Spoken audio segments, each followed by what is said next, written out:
कुलदीप के बारे में क्या, अब बचपन से लेके अभी तक गरीबी झेलता रहा है। दौर बहुत बुरा था उस वक्त का। पापा अकेले थे हमारे कमाने वाले, और हम 3 भाई थे, 1 बहन। सब लोग पढ़ने वाले थे, घर का खर्चा।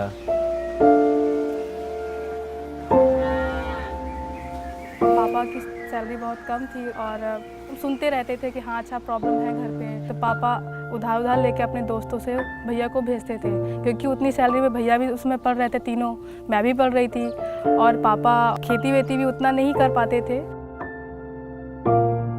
घर की परिस्थिति थोड़ा करे वाला को नहीं रहा, खेती होती बहुत है, लेकिन गल्ला उल्ला में खेती पाते में बच्चे कहाँ पढ़ पावत।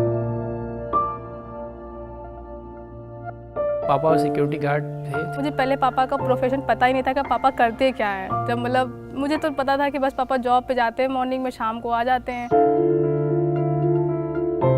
जब थोड़ा सा बड़े हुए तो शायद पापा ने मुझे बताया था कि पापा सिक्योरिटी गार्ड हैं। जो मेरे मोहल्ले के बच्चे थे वो जानते थे कि इसके पापा सिक्योरिटी गार्ड हैं, तो थोड़ा सा बचने की कोशिश करते थे, अलग रहने की कोशिश करते थे। फिर लेकिन जब थोड़ा बड़े हुए, सारे फ्रेंड्स मतलब सबके पापा अलग अलग उसमें थे, किसी डिपार्टमेंट बड़े ऑफिसर्स में थे, लेकिन पापा सिक्योरिटी तो बताते नहीं थे कि मेरे पापा क्या हैं, बस पापा गवर्नमेंट जॉब में है, उसके आगे बात खत्म।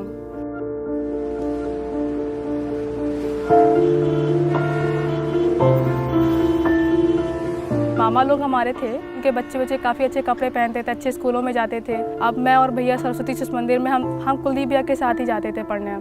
तो हम लोग के एक स्कूल अलग सर, वहाँ पे एकदम हिंदी मीडियम का एक वो था, और मामा लोग लखनऊ में रहते थे तो वो इंग्लिश मीडियम में पढ़ते थे। तो हम लोग को अंदर से एक हेजिटेशन, एक मन में था कि बताओ वो इंग्लिश मीडियम में है, हम हिंदी मीडियम में बछराव में पढ़ रहे हैं।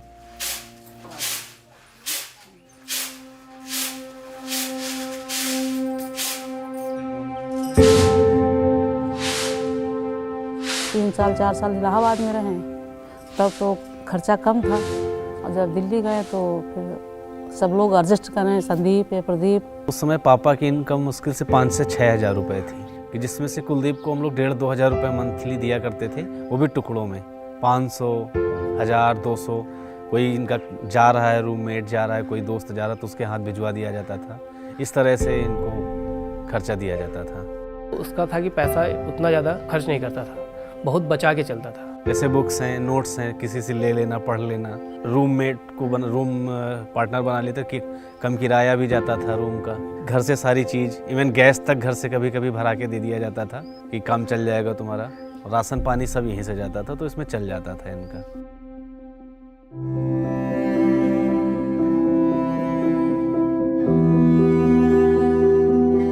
वो हमेशा से एएस तो बनना ही चाहते थे।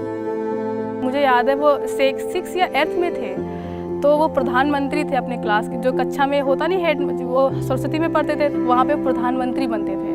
मतलब एक हेड जो होता है बॉय, उसको प्रधानमंत्री बोलते हैं वहाँ पे। तो वहाँ से उनसे किसी ने पूछा था कि आप बड़े होकर क्या बनना चाहते हो, तो उसमें रायबरेली के एक डीएम थे, वो बहुत अच्छा काम कर रहे थे। उन्होंने कहा था मैं वही बनूँगा।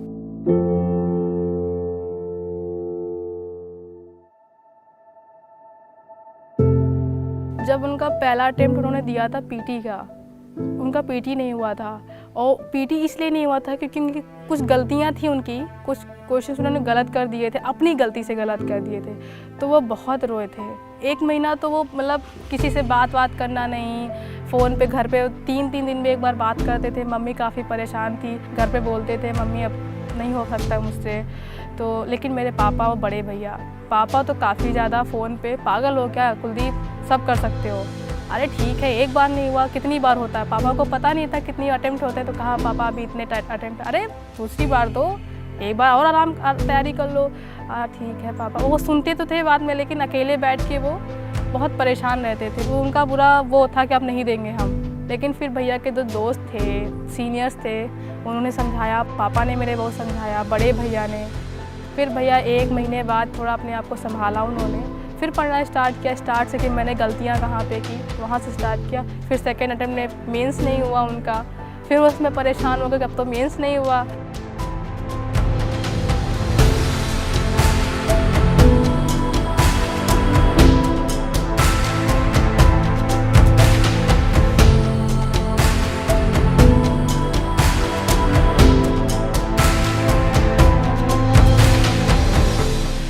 बहुत लोग कहते थे कि यार इतना टाइम हो गया, इनको फॉर्म भरना चाहिए, या नौकरी अभी नहीं मिली, कैसे चल रहा है। तो कह देते थे यार वो पढ़ाई कर रहा है, नौकरी लगना या लगना अलग बात है। लेकिन लोग कहते बहुत थे ये चीज़ कि टाइम ज़्यादा ओवर हो चुका है, अभी का कुछ रिजल्ट नहीं आया। भैया ने बहुत मजबूरी, एक प्रेशर जो नहीं होता है कि जिससे घर वाले परेशान नहीं थे कि मेरा बच्चा 8 साल हो गया है, दिल्ली पहुंच गया, अभी तक कहीं कोई रिज़ल्ट नहीं मिला है। लेकिन जो आसपास की कॉलोनी वाले, मेरे रिलेशन में सब बहुत कि अच्छा कुलदीप 8 साल से दिल्ली में अभी कुछ निकला नहीं है। तो मतलब बातें बोलने लगे थे कि इतनी साल पढ़ाई कौन करता है, तैयारी करने में इतने साल लग गए। तो फिर मम्मी मेरी बहुत टेंशन में आ गई कि अरे बताओ, सब लोग कुलदीप के बारे में बात करने लगे हैं कि बताओ उनको 8 साल हो गए, अभी तक कुछ किया नहीं। फिर भैया ने एक फॉर्म भरा था, बताया नहीं घर पे, मतलब उनके मन में बात आ गई थी कि हमारे घर वाले अब सोचने लगे हैं कि पैसे तो लगातार जा रहे हैं हर महीने और मैंने कुछ अभी तक किया नहीं है। तो फिर भैया ने असिस्टेंट कमांडेंट का फॉर्म भरा, उन्होंने पीटी निकाला, उसका मेंस निकाला, इंटरव्यू जो उसका इंटरव्यू होने वाला था तो भैया ने घर पे बताया। तो कहा मम्मी मैं फॉर्म तो मैंने भर दिया असिस्टेंट कमांडेंट का, लेकिन मैं जॉब छोड़ दूँगा। तो मम्मी कहा कि ठीक है भैया, तुम एक बार तुम्हारा हो जाए, तुम छोड़ दो, सबके मुंह बंद हो जाए, मुझे बार बार सुनना अच्छा नहीं लगता।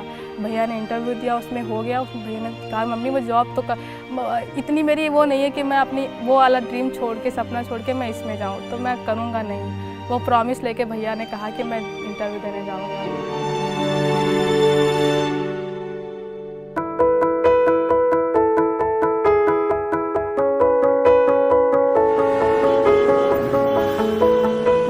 में थी मैं, सुबह से इनका रिज़ल्ट जो है यूपीएससी की वेबसाइट सुबह से ओपन करके देख रही थी। और कई बार ऐसा होता है कि वेबसाइट पे ओवरलोड के कारण वो बहुत रुक रुक कर चलने लगती है। एंड मेरी एक मीटिंग चल रही थी, जैसे ही मीटिंग ओवर हुई मैं बाहर निकली, वैसे ही कुलदीप का फ़ोन आया कि ईशा हो गया। I was so happy at that moment. सब तो पहले रोने लगे थे जब रिज़ल्ट सुना, तो मम्मी पापा तो आउट ऑफ कंट्रोल, मतलब समझ में नहीं आ रहा था कि उनके साथ क्या हो गया, क्या। मम्मी तो समझ ही नहीं, मम्मी तो 2-3 घंटे किसी को बोल ही नहीं पाई, कुछ सिर्फ रो रही थी वो। परेशानी के बाद इतना खुश मिला, हम सोची तो नहीं रहे कि मतलब निकली हैं। गांव का पूरा वो था कि पहला बच्चा है हमारा गांव का। मेरे बाबा बहुत खुश थे कि हमारे पोते ने ये कर दिया। अब आज भगवान ने उसकी सुन लिया, आज उस लायक बना दिया, और हम तो सोचते हैं भगवान करे कि आगे जो है बढ़िया बना रहे, इसी तरह पढ़ाई निकलती रहे आगे और भी भविष्य में। इस पे प्राउड है हम लोगों को कि एज अ सिक्योरिटी गार्ड पापा ने हम लोगों को आगे बढ़ाया और सबको पढ़ाया लिखाया। ऐसा है कि मेन जड़ तो हमारी यही, और हम उसके ऊपर कैसे ये बात कह देंगे कि अब ये अधिकारी चाहे जितने बड़े हो जाए, मगर इसी की वजह से तो ये अधिकारी बने। इस नौकरी को हमको ये वरदान साबित है हमारे लिए, और हम लोगों को नौकरी छोड़ने के लिए ऑफिस के लोग भी कह रहे हैं कि मैं यार लड़का अफसर हो गया, अब तुमको नौकरी छोड़ देनी चाहिए। मगर ऐसा है कि खाली आगे जो है उसको लात नहीं मारनी चाहिए।